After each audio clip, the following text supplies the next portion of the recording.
우리의 예배 가운데 또 말씀을 듣는 가운데 성령님이 친히 찾아오시고 또 우리 모든 각 사람에 임하셔서 충만케 해주시는 그런 역사가 있기를 축복합니다. 고넬료가 하나님의 은혜를 많이 사모했습니다. 은혜를 사모했을 뿐만 아니라 말씀을 정말 사모했습니다. 그래서 기도하다가 하나님의 감동을 통해서 이제 베드로를 초청했습니다. 자기 집안에 초청을 합니다.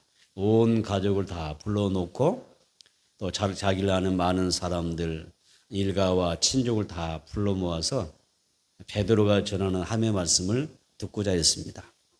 그래서 이제 고넬료가 베드로를 자기 집으로 초청하여 하나님의 말씀을 열심히 듣고 있는데 어떤 일이 났을까요?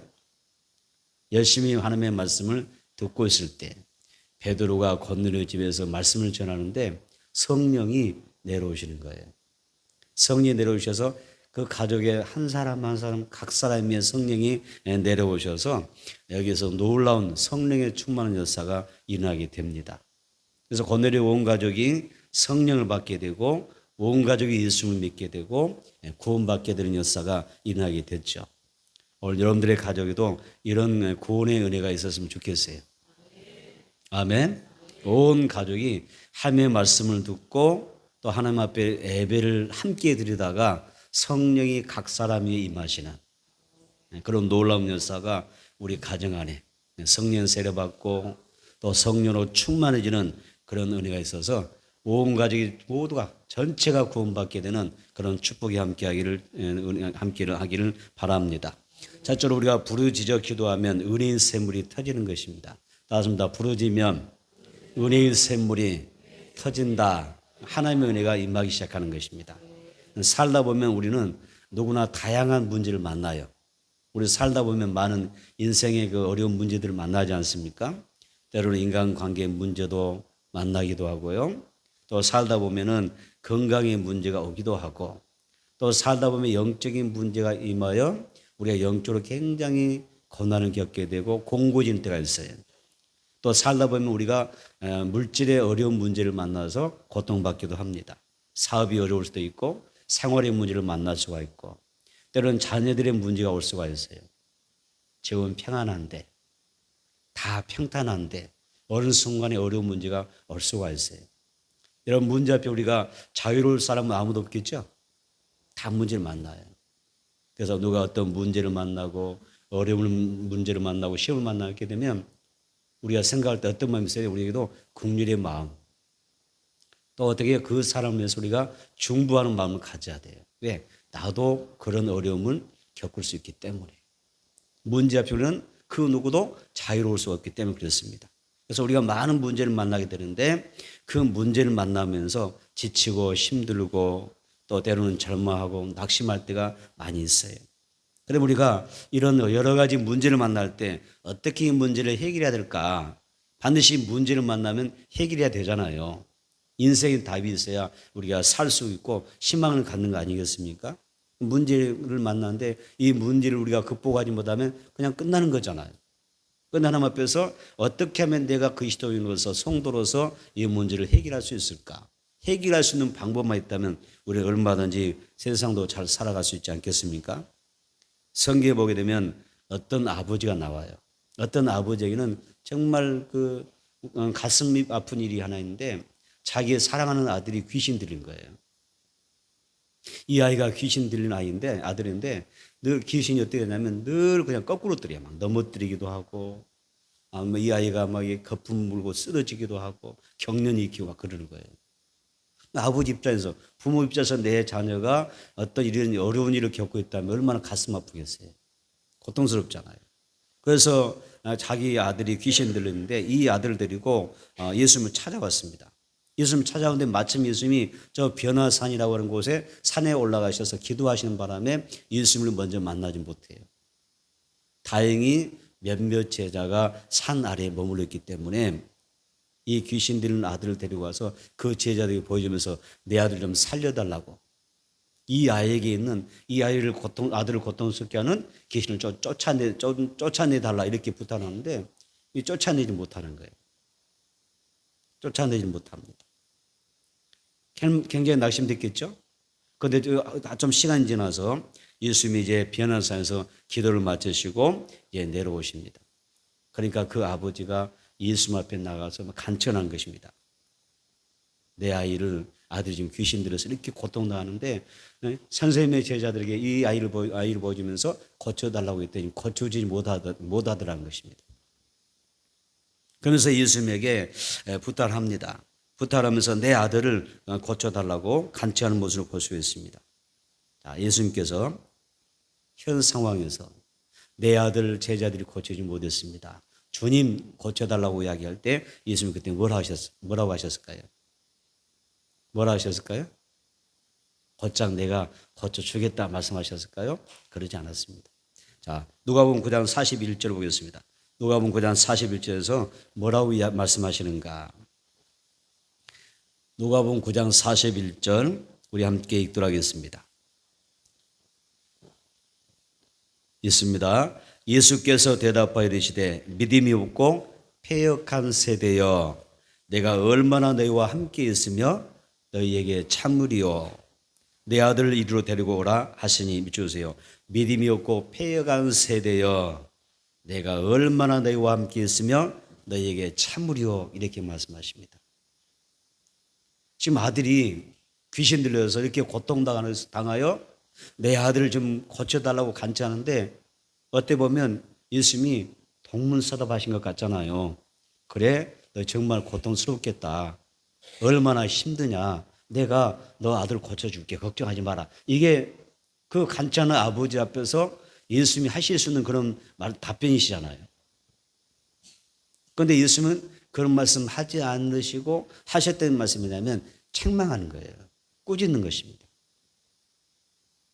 어떻게 보면 동문서답인데 정확하게 그 문제의 해답을 이야기하는 것입니다. 예수님은 뭐라고 하셨어요? 믿음이 없고 패역한 세대요. 그 믿음 없음을 꾸짖는 것입니다. 따라서 예수님은 믿음 없음을 꾸짖으셨다. 예수님 믿음 없음을 책망하셨습니다. 그러면 누구에게 책망하시냐? 먼저는 예수님의 제자들 향하여 책망하십니다. 제자들이 너무 믿음이 없다는 거예요. 그동안 예수님의 제자들이 얼마나 예수님을 쫓아다니면서 말씀을 들었으며 예수님의 사역을 실전에서 보았으며 많은 영적인 훈련을 받아왔습니까? 예수님이 잠시 없다고 하더라도 어떤 문제를 만난 사람이 그들에게 와서 도움을 요청하면 어떻게 되죠? 충분히 너희가 사역을 통해서 이 문제를 해결할 수 있어야 되는데 해결하지 못한다는 거죠. 그래서 제자들의 믿음 없음을 책망합니다. 아직도 내가 너희와 얼마나 함께한 그 세월 시간들이 있는데 아직도 너희가 그렇게 훈련을 받고도 그런 믿음의 역사를 익히지 못하냐 그 말이죠. 그래서 제자들의 믿음 없는 것을 책망하십니다. 어쩌면 우리가 지금 그동안 많은 세월을 살아왔고 믿음 생활했고 기도 생활했고 말씀 훈련 받아왔으며 성령 대만을 통해서 많은 영적인 훈련 받아온 게 사실이잖아요. 그렇다면 우리가 어떤 문제를 만날 때 그 문제를 극복할 수가 있고 해결할 수가 있고 문제를 우리가 치유할 수가 있고 회복할 수가 있고 어떤 누구에게는 그리스도의 예수의 이름으로 구원을 선포할 수 있는 그런 자리에 있어야 한다는 거죠. 제자들이 귀신을 쫓아내지 못한 그 하나의 사건에서 예수님이 굉장히 책망하셔요. 믿음이 없고 패간 세대여 이렇게 말씀하십니다. 또 하나는 예수님을 따르는 사람이 굉장히 많았어요. 당시에 많은 무리가 예수님을 많이 따랐는데 그들도 역시 예수님의 사역을 지켜본 사람들이 병든 자 얼마나 많은 각세병자가 고침받았어요. 귀신들이 얼마나 쫓겨나갔습니까? 숱한 문제를 가지고 예수님께 나왔더니 다 고침받은 그런 현장 본 사람들이 많습니다. 그들 속에도 예수님이 뭘 보기 원하셨어요? 믿음 있는 자를 보기 원하셨던 거예요. 너희가 보았으니까 보고 믿었으니까 그렇죠? 그렇다면 너희가 구경꾼이 아니라 단순히 고통받는 어떤 그 아들들을 바라보면서 너희가 구경꾼 아니면 호기심으로 예수님이 어떻게 이 아이를 고치실까 이것만 바라보는 사람이 되면 되겠느냐 그 말씀이죠. 예수님이 이것을 어떻게 하실까? 어떻게 쫓아내실까? 이게 문제가 아니라 너희에게 뭐가 없어요? 믿음이 없다는 것입니다. 그래서 믿음이 없고 패간 세대라고 꾸짖는 모습을 볼 수가 있습니다. 여러분, 오늘 우리의 믿음은 어떨까요? 여러분의 믿음은 지금 현재 어느 현장에 있습니까? 어느 현주소입니까? 나의 믿음은 지금 어디까지 왔어요? 우리 여러분 다 믿음이 있잖아요. 믿기 때문에 예수 믿고 우리가 구원받았고, 믿기 때문에 지금 예배하고 있는 거잖아요. 적어도 여러분 이곳에 있다면 여러분들이 믿음이 있는 분들이에요. 그럼 나의 믿음은 어디까지 자랐는가? 나의 믿음은 어디에서 무엇을 하고 있는가? 어떤 사역을 펼칠 수 있겠는가? 이런 점들도 생각해 볼 수가 있죠. 그래서 예수님 보실 때 나의 믿음이 지금 책망받을 믿음인지, 인정받고 칭찬받을 수 있는 믿음인지 한번 여러분들의 믿음을 찾아보시기 바랍니다. 어떤 상황에서도 인정받을 수 있는 믿음이 되기를 원합니다. 그리고 무슨 문제를 만날 때 이것을 당당하게 극복하고 해결할 수 있는 그 믿음의 분량까지 성장하기를 축복합니다. 우리는 어떤 문제를 만날지라도 이것을 잘 이겨내는 게 필요해요. 잘 극복해내는 그런 믿음의 준공이 되기를 하나님 바라십니다. 그리고 여러 문제로 고통받는 사람 만날 때 내가 그 사람들을 방관하고 그냥 호기심으로 바라보는 것으로 끝나는 것이 아니라 실질적으로 영적으로 큰 도움을 줄 수 있는 그런 믿음의 삶이 되기를 바라시죠. 그래서 믿음이 없어 패간 세대다. 믿음이 없고 패간 세대다. 이렇게 책망하셨던 것입니다. 예수님은 더러운 귀신은 꾸짖었고 단호하게 쫓아내셨습니다. 그러니까 어떤 일이 생겨요. 아이가 고침받고 정상적인 모습으로 고침받는 것을 볼 수가 있습니다. 여러분, 하나님께서 예수를 믿고 성령 받은 우리에게 주신 선물이 있습니다. 무슨 선물이죠? 예수 그리스도의 이름입니다. 이 하나님께서 우리에게 주신 이 선물이 예수라고 하는 이름이 있죠. 그래서 그 이름에 능력을 주신 것입니다. 베드로와 요한이 기도하기 위해서 성전에 올라가다가 누굴 만났어요? 미문에서 안진뱅이를 만났습니다. 구고라는 안진뱅이를 만났습니다. 이 사람은 평생 태어나서부터 한 번도 걸어본 적이 없는 사람입니다.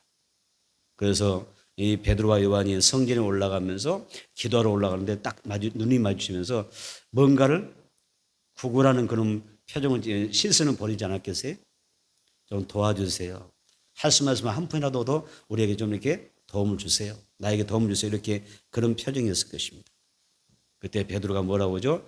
내게는 금과 은은 없지만 내게 있는 뭘 줘요? 내게 있는 나사렛 예수 그리스도의 이름으로, 내게 있는 것 예수의 이름으로, 예수로 내가 내게 명하노니 일어나 걸어라. 선포하니까 예수의 그 능력으로 선포할 때 이 안진뱅이가 벌떡 일어나더니 여러분 발목이 힘을 얻고 걷기도 하고 뛰기도 하고 성전을 향해 나가면서 어떻게 했어요? 하나님을 찬양하더라. 이렇게 기록을 합니다. 우리에게 주신 선물이 예수입니다. 다시 한번 하나님은 나에게 예수 그리스도의 이름을 선물해 주셨다. 아멘. 예수 이름의 능력을 주신 거예요. 그러니까 여러분들이 예수 이름은 엄청난 능력이 있어요. 나를 구원하는 이름이 예수잖아요. 내 삶의 구원도 예수로 되는 거예요. 어떤 어려움과 고난과 환난과 낙심과 염려한 문제도 예수 이름으로 되어지는 거예요. 해답을 갖는 것입니다. 그러니까 낙심하고 걱정하고 염려하고 주저하는 그 문제가 아니라 그 어떤 문제를 만나면 예수님으로 선포하는 거예요. 예수님으로 해결될지어다. 문제는 해결될지어다. 예수님으로 모든 병만은 떠나갈지어다. 선포해 주는 거예요. 내게 있는 선물이 가장 큰 선물이거든요. 예수님이 큰 선물이기 때문에 그렇습니다. 왜 제자들은 귀신을 쫓아내지 못했을까요? 또 여기서 예수님이 또 다른 말씀 하나를 주셨어요. 왜 제자들은 예수님께 쉽게 귀신도 쫓아내고 병든 자를 고쳐주시고 정상적으로 만들어주시는데 제자들은 이런 역사에 나지 못했느냐? 왜 아들의 병을 고쳐주지 못했느냐? 이유가 뭐죠? 뭐라고 말씀하시죠? 다시 한번 기도가 부족하다. 기도가 없다. 기도하지 않기 때문에 해결을 받지 못하는 거예요. 다시 한번 기도하지 못해서 답이 없다. 해답이 없다. 기억하셔야 돼요. 마가복음 9장 29절 볼까요? 마가복음 9장 29절 한번 보세요. 마가복음 9장 29절.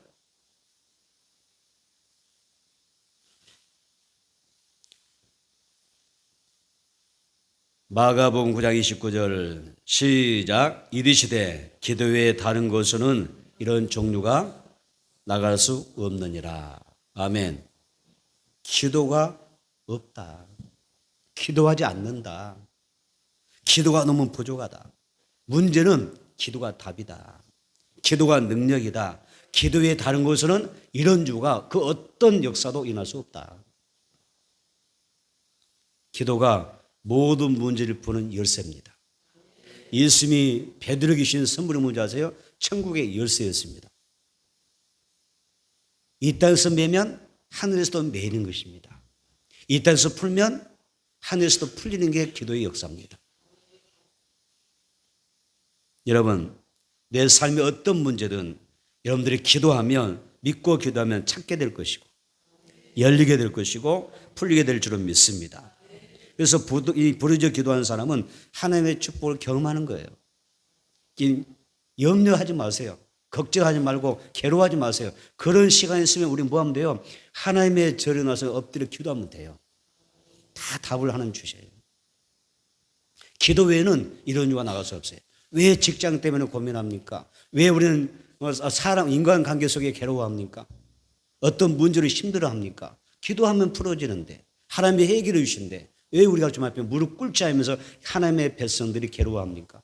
고통받습니까? 부르짖어 기도하면 하나님의 축복을 경험할 것입니다. 하나님은 우리가 예수님을 기도할 때 응답해 주실 것을 분명히 약속하고 있습니다. 누가복음 9장 42절 보세요. 자, 누가복음 9장 42절.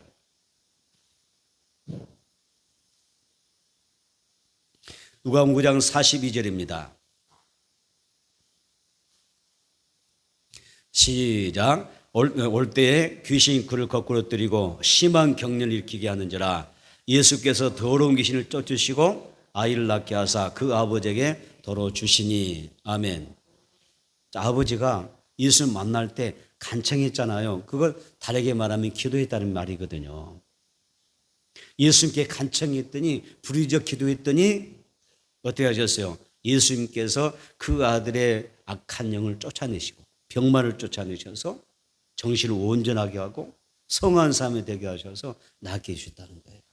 그리고요, 마지막 그 누가복음 9장 42년 마지막에 은혜 되는 말씀인데 뭐예요? 그 아이를 낳게 하사 그 아버지에게 도로 주시니라. 그 아들을 낳게 하사 어떻게? 그 아들을 도로 주시니라. 여러분, 나를 힘들게 하는 문제, 살아가면서 잘 풀리지 않는 문제가 있습니까? 그때는 믿음으로 기도해야 됩니다. 부르짖어서 기도해야 됩니다. 예수 이름으로 선포하며 꾸짖으며 기도해야 됩니다. 어떤 문제를 꾸짖으며 기도하는 거예요. 예수님이 풍랑이는 바다를 향하여 뭐라고 기도하셨어요? 그냥 바람아 잔잔하라 그렇게만 말씀하셨어요? 뭐 하셨어요? 꾸짖어 명령하셨어요. 어떤 문제가 있으면 꾸짖어 명령하는 거예요. 질병도 꾸짖어 명령하는 거예요. 내 삶의 고통도 꾸짖어 명령하는 거예요. 솔직히 바다가 무슨 인격이 있습니까? 바닷물이 무슨 인격이 있겠어요? 꾸짖는다고 할 때는 인격이 있다는 이야기잖아요. 그런데 예수님께서는 그런 피조물도 꾸짖어 명령하신 거예요. 들을 귀가 있다. 예수 이름의 그 능력 앞에서 이름 앞에 손발 들을 귀가 있는 거예요. 문제를 꾸짖으면 듣는 거예요. 듣고 물러갈 줄은 믿습니다. 할렐루야. 어때요? 좋은 일만 있겠죠? 희망이 보이지 않습니까? 소망이 생기지 않습니까? 믿고 선포하고 꾸짖어 예수를 선포하면 다 떠나가는 거예요. 그래서 예수 이름으로 우리가 응답이 올 때까지 계속 기도하고 꾸짖고 부르짖어 기도하게 되면 어때요? 반드시 하나님이 일하십니다. 예수님이 아버지의 간청대로 아들을 고쳐주셔서 건강한 아들로 다시 되돌려 주신다고 말씀하지 않습니까? 저는 성경 말씀 가운데 레위기 33장 2절 3절 말씀의 은혜를 받아요. 자, 레위기 33장 2절로 3절 이런 말씀이세요. 일을 행하시는 여호와, 일을 행하시는 여호와, 그것을 일을 만들어 성취하시는 여호와, 그의 이름을 여호와라는 이가 이와 같이 이르시도다. 너는 내게 부르짖으라. 내가 내게 응답하겠고 내가 알지 못하는 크고 은밀한 일을 내가 너에게 보여주리라. 얼마나 귀한 말씀이에요. 이 말씀을 붙잡으면, 이 말씀을 확신만 하면 반드시 일어나지 않겠습니까? 진짜 믿음의 사람은요, 그래서 어떤 절박한 상황을 만나게 됐을 때 행동하는 믿음이 있어요. 그 행동하는 믿음이 뭔지 아세요? 부르짖어 기도하는 거예요. 여러분 믿음 가지셨어요? 믿음 있으세요? 그런데 어려운 일 만났어요? 고통스러워요? 행동하는 믿음 가지세요. 하나님 앞에 나와요. 성경에 나와서 무릎 꿇으세요. 그리고 부르짖어 기도해 보세요. 그러면 하나님께서 반드시 여러분의 기도를 들으시고 그 문제를 해결해 주실 줄 믿습니다. 태강 뱃성에는 문제는 있지만 그 문제는 금방 사라지는 것들이에요. 금방 사라져요. 삼손은 블레셋 사람 1,000명을 상대로 싸웠어요. 대단하지 않습니까? 아주 힘도 천하장사보다 더한 사람이죠.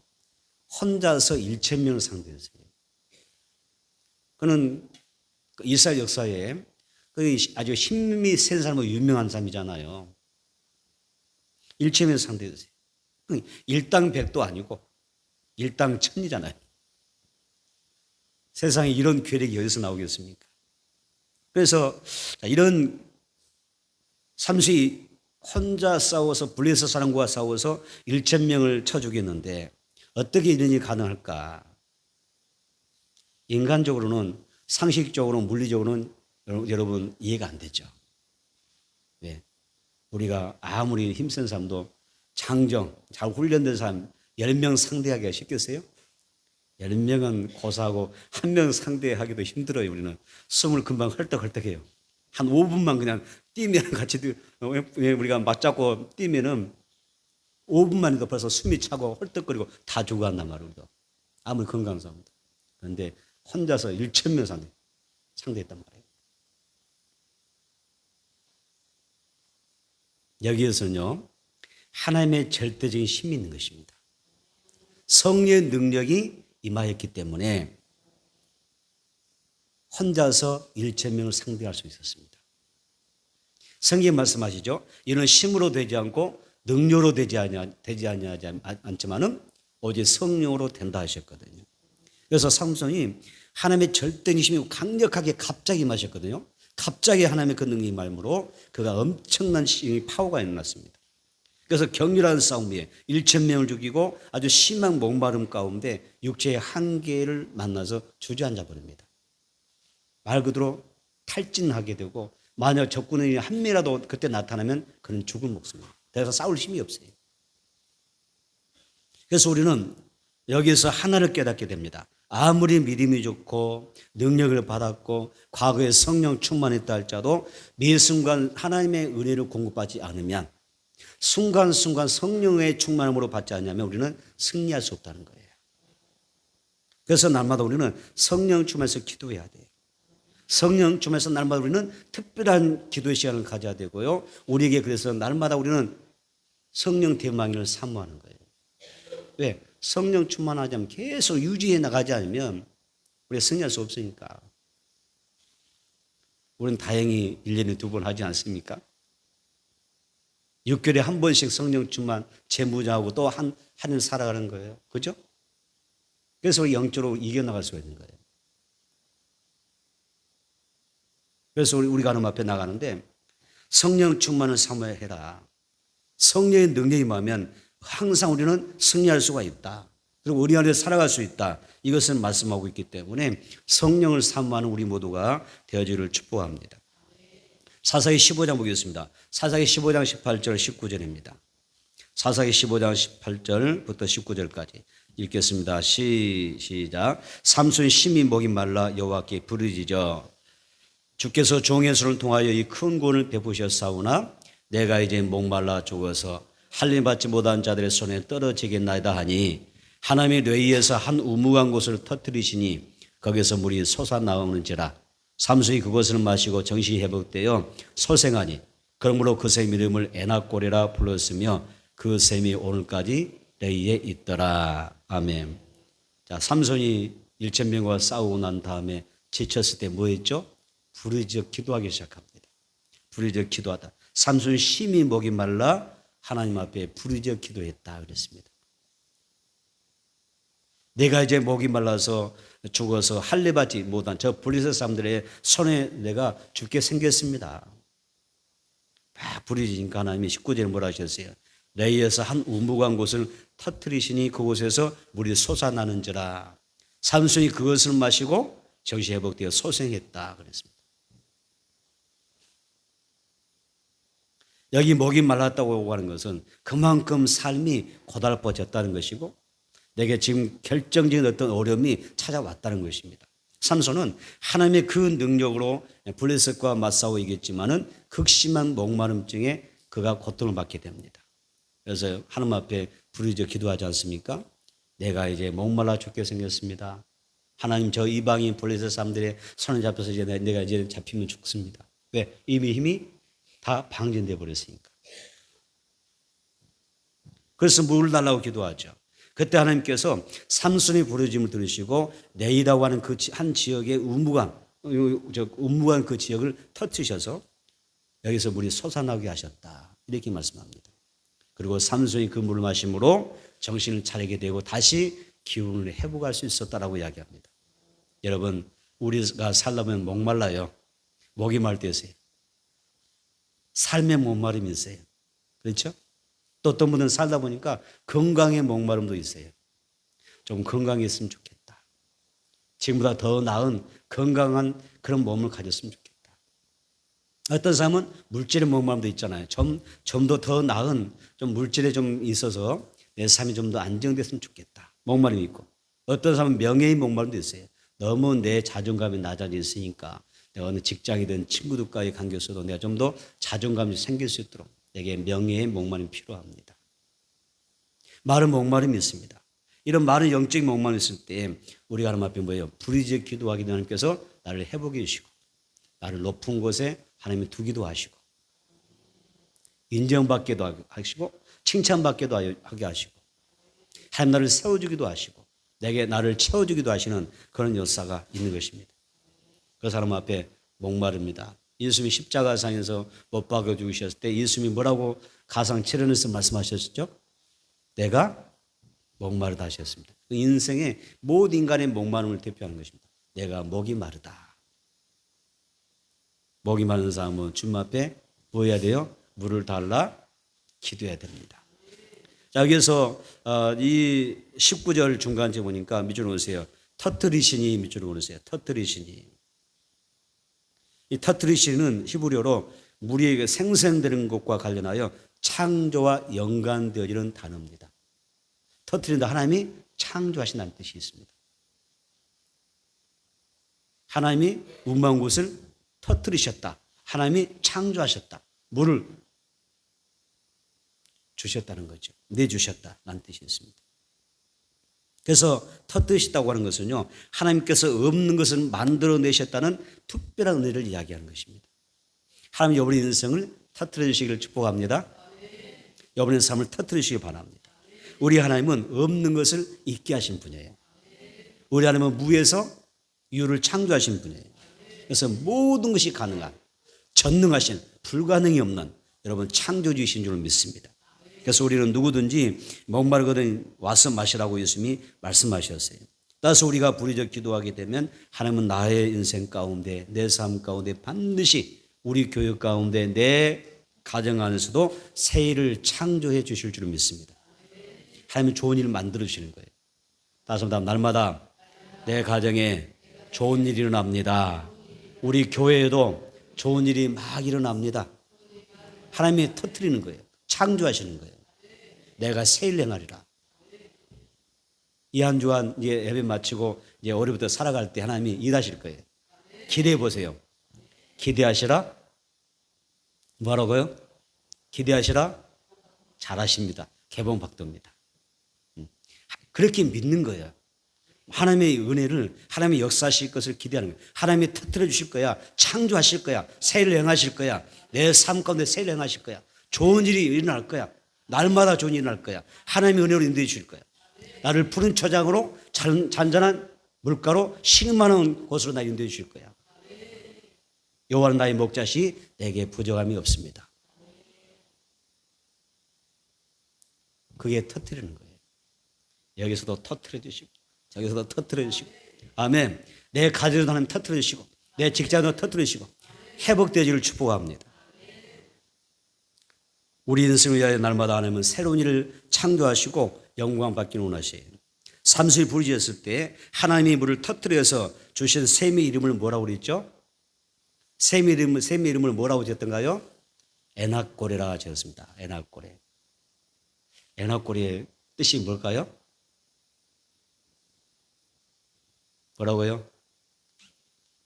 여러분들이 제목을 드렸으면 한 달 전에 드렸으면 좀 연구해 오시면 좋았을 텐데요. 할렐루야.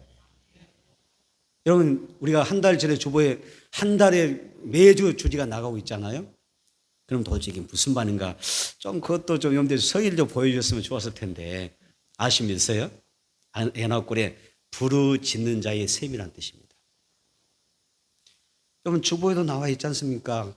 주보 교회 소식란에도 보니까 부르짖는 자의 셈이라 나와 있지 않습니까? 조금 더 관심 보여주세요. 할렐루야. 에낙골의 뜻이 뭐라고요? 부르짖는 자의 셈이라는 뜻이거든요. 근데 이 에낙골이 우리가 좀 해부 좀 해봅시다.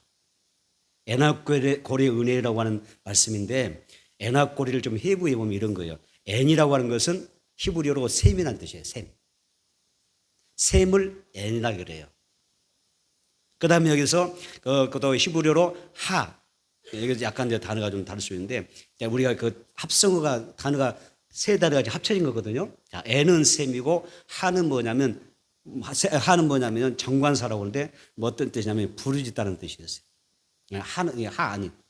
그래서 에낙고리 할 때 엔과 정관사 하와 그 다음에 부르짖다의 뜻에 카라라고 하는 단어가 합쳐진 거예요. 엔, 하, 카라. 합쳐져서 그래서 에낙고리라고 그러거든요. 근데 여기서 또 뜻이 어떤 뜻이냐면 그 부르짖는 자란 뜻이에요. 원래 뜻은 그 부르짖는 자. 그 사람, 그 기도하는 사람 그런 뜻이에요. 에낙골에 그 기도하는 사람, 그 부르짖는 사람. 여기도 에낙골이가 있습니다. 저기도 에낙골이가 있습니다. 아멘. 그 부르짖는 사람, 그 기도하는 사람. 아무개 집사님, 그분은 기도하는 사람이야. 에낙골에. 그래서 그 부르짖는 자라는 뜻이 있고 부르짖는 자의 셈이라는 뜻이 있어요. 그 부르짖을 때 하나님 뭐 하신다는 이야기죠? 부르짖을 때 하나님께서 그 우물을 터뜨리신다는 뜻이에요. 그래서 여기에 은혜가 임하고 하나님의 복이 임하고 응답이 임하게 되고 아멘. 치유가 임하게 되고 회복의 역사가 일어나게 되는 거예요. 삼수는 문제 앞에서 목마 앞에서 부르짖으니까 에낙골에 그 부르짖는 자에게 하나님이 부르짖는 자의 셈을 주셨다는 이야기예요. 여러분 기도를 이야기하는 것입니다.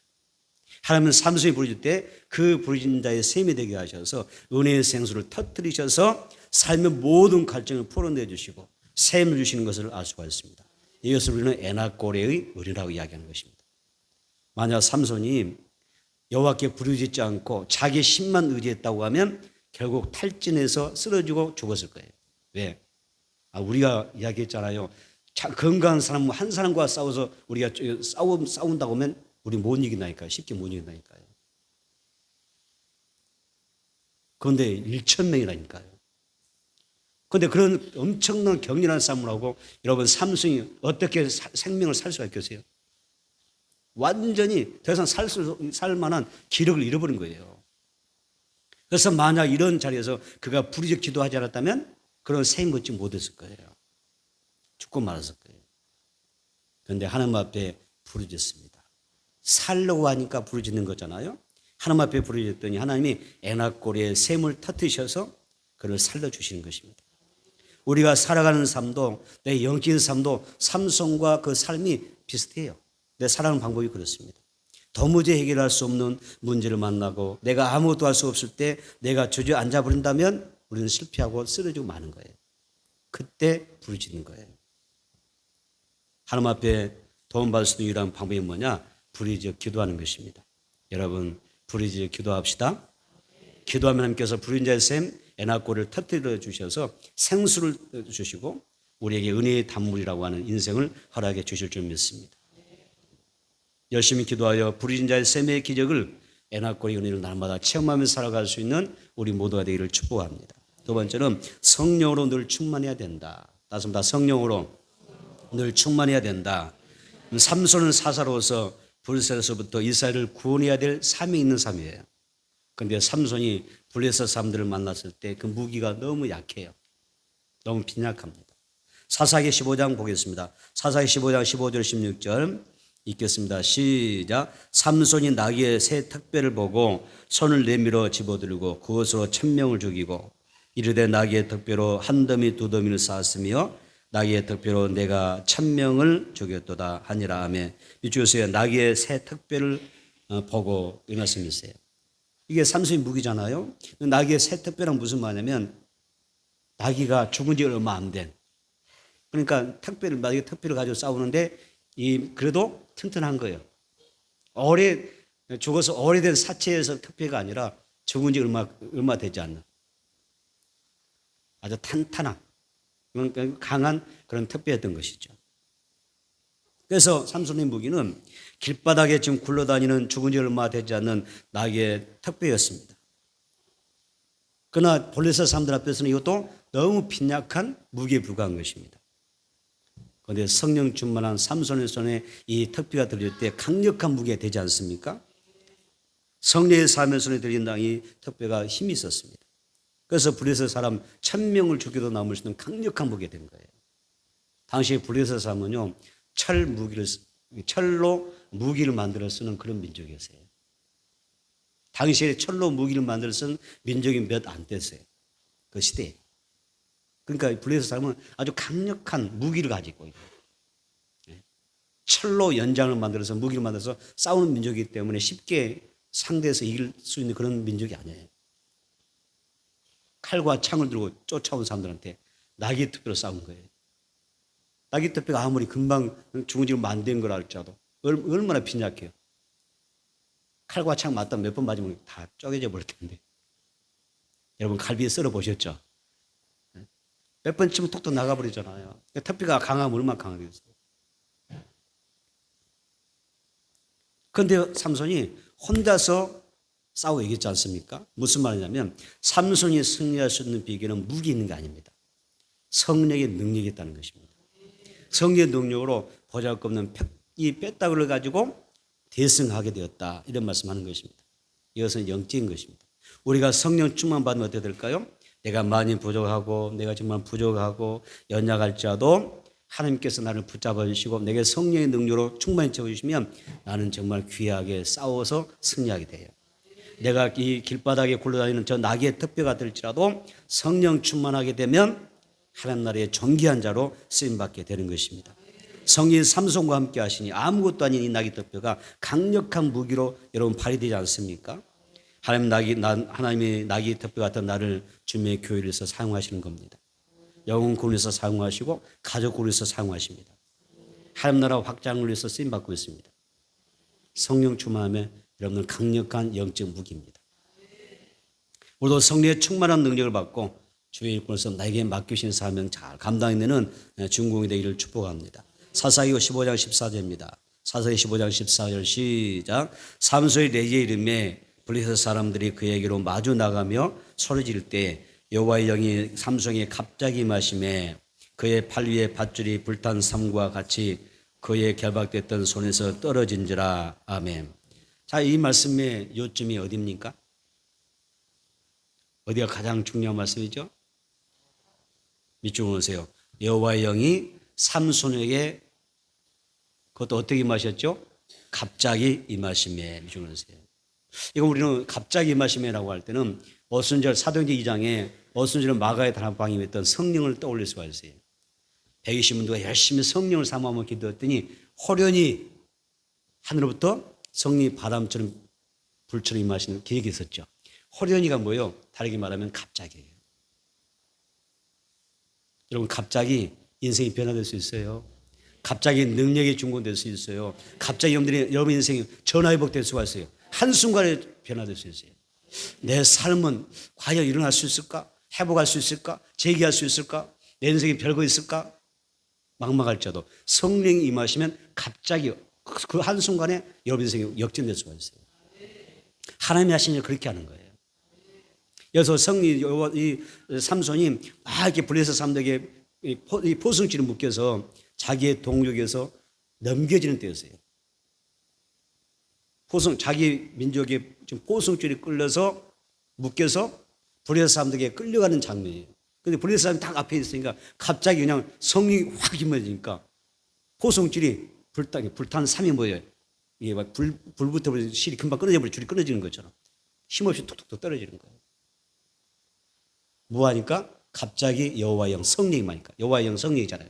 성령이 임하니까.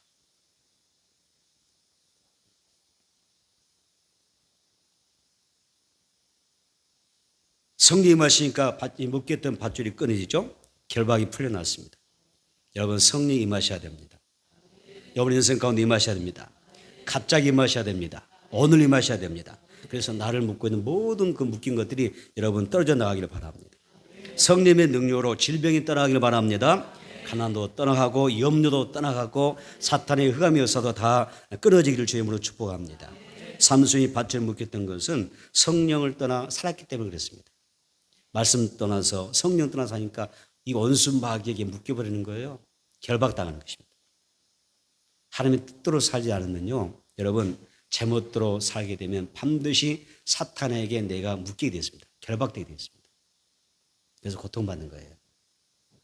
그러나 성령 충만하면 다 모든 결박의 끈들이 풀어지는 거예요. 다 자유와 해방이 있을 줄 믿습니다. 밧줄이 불타는 삶과 같이 결박된 상태에서 다 떨어지게 되었죠. 그래서 나를 묶고 있는 모든 밧줄이 이제 풀어져서 여러분 정말 우리 행복하게 삽시다. 즐겁게 삽시다.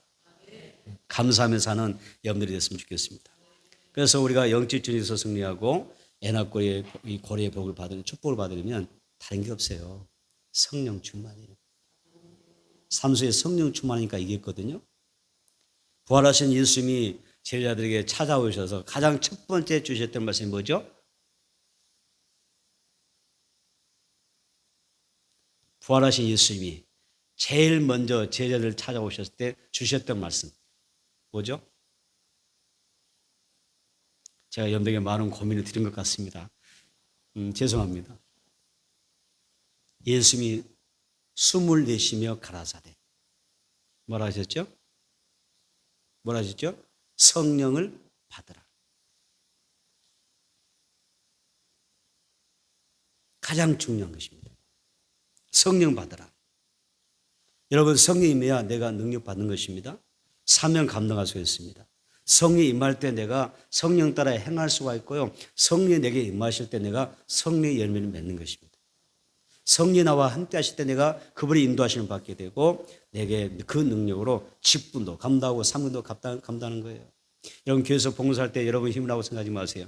아, 내가 지금 성령의 역사가 성령이 나와 함께 하시기 때문에 이런 봉사도 이런 헌신도 이런 희생도 이런 섬김도 가능하는구나. 이걸 아시고 감사하시기 바랍니다. 우리가 살아갈 때에 인생의 목마름과 내 영적인 모든 갈증은 오직 예수만이 풀어줄 수가 있습니다. 그래서 요한복음 14장 14절에서 이렇게 말합니다. 한번 보겠습니다. 중요하니까 제가 그냥 말씀처럼 말하고 했더니 같이 읽어야 될 것 같아요. 네. 요한복음 4장 14절. 요한복음 4장 14절. 시작. 내가 주는 물을 마신 자는 영원히 목마르지 아니하리니 내가 주는 물은 그 속에서 영생하도록 솟아나는 샘물이 되리라. 아멘. 자, 예수를 믿는 사람이 받을 것은 성령의 샘물, 영생수입니다. 또 요한복음 7장 보겠습니다. 요한복음 7장 37절로 39절입니다.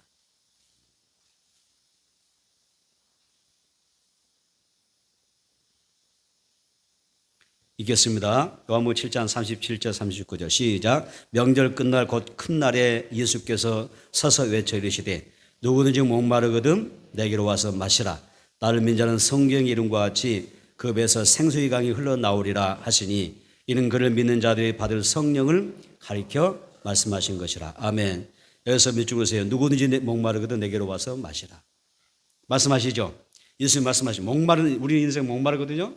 삶의 모든 목마름이 있거든요. 갈급한 거 다 목마름이에요. 목마름.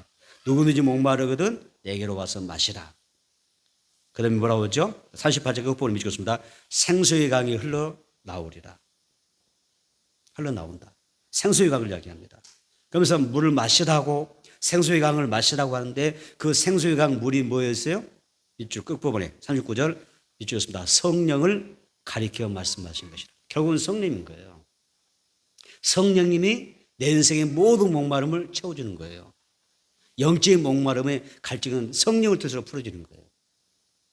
삶의 모든 고통 문제 성령으로 풀어지는 거예요. 여러분 정리하겠습니다. 예수를 믿는 사람들이 반드시 받아들일 선물은 성령의 선물입니다. 성령 받는 것입니다. 그래서 교회와 가족, 하나님의 영광을 위해서 또 내 삶을 위해서 우리는 반드시 성령 충만을 받아야 됩니다. 성령님은 보혜사라 하십니다. 보혜사 뜻이 뭡니까? 나를 지켜주시고 보호해주시고 인도해 주시는 그런 분이라는 뜻입니다. 여러분 열심히 부르짖어 기도하다가 부르짖는 자의 셈이 터트려지기를 축복합니다. 그리고 삶의 여러 가지 문제와 고통이 있을 때 부르짖어서 열심히 기도하셔서 삼손처럼 애낙고래의 은혜를 받게 되기를 바랍니다. 그래서 우리가 이렇게 기도합니다. 주여 부르짖어 기도하게 하소서.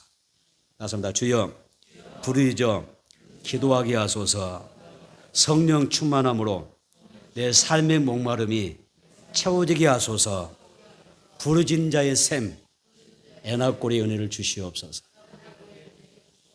그러게 되기를 바랍니다. 그래서 우리의 삶이 치유도 회복되지는 그런 은혜가 있었으면 좋겠고, 하루를 사도 정말 즐겁고 유쾌하게 상쾌하게 내 인생 정말 명쾌하게 살아가는 그런 은혜가 나와 여러분들, 우리 교회 모든 성도들, 저 어린 아이들에게까지도 즐거운 삶이 있게 되기를 축복합니다.